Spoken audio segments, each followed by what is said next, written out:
Hello साथीहरू, मेरो भिडियोमा चाहिँ हजुरहरू नयाँ हुनुहुन्छ भने मलाई फलो गरेर जानुहोला। मलाई के कहिलेकाहीँ त भिडियो नै नबनाऊँ जस्तै लाग्छ कि, अनि हजुरहरूले मेरो भिडियो नै हेरिदिनुहुन्न, अनि भिडियो हेरे पनि लाइक कमेन्ट सेयर नै गरिदिनुहुन्न। अनि अस्ति चाहिँ 1-2 दिन चाहिँ अलि राम्रो राम्रो भ्युज गइरहेको थियो क्या साथीहरू। अनि आजभोलि चाहिँ 1000-1100 पनि भ्युज जाँदैन कि 600-500 मात्रै आउँछ। हजुरले चाहिँ मेरो फेसबुक पेजमा गएर हेर्न सक्नुहुन्छ। अनि सपोर्ट गर्नु पर्यो के साथीहरू, सपोर्ट गर्नु पर्यो होइन।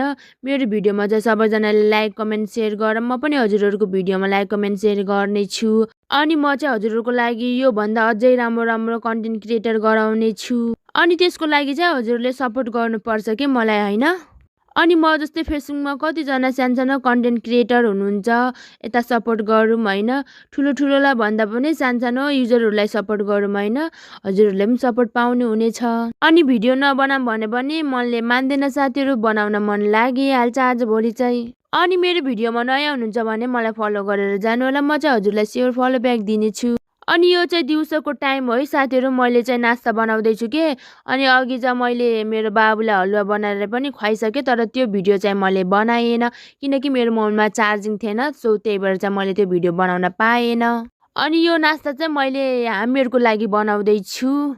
अनि अब दिउँसो भोक लाग्छ साथीहरू, अनि बनाउने पनि केही हुँदैन। त्यही भएर चाहिँ आज चाहिँ मैले पास्ता बनाउन लागेको छु। मलाई पास्ता त्यति साह्रो त मन पर्दैन, तर अलिअलि चाहिँ मन पर्छ। अनि मेरो कान्छो देउरले चाहिँ पास्ता बनाउनु भाउजू भन्नुभएको थियो, त्यही भएर चाहिँ मैले पास्ता बनाइदिन लागेको छु। अनि हेर्न सक्नुहुन्छ मेरो पास्ता चाहिँ यत्तिको भइसक्यो है। अनि सबैजनाले मेरो कराईलाई चाहिँ इग्नोर गर्नु होला है साथीहरू।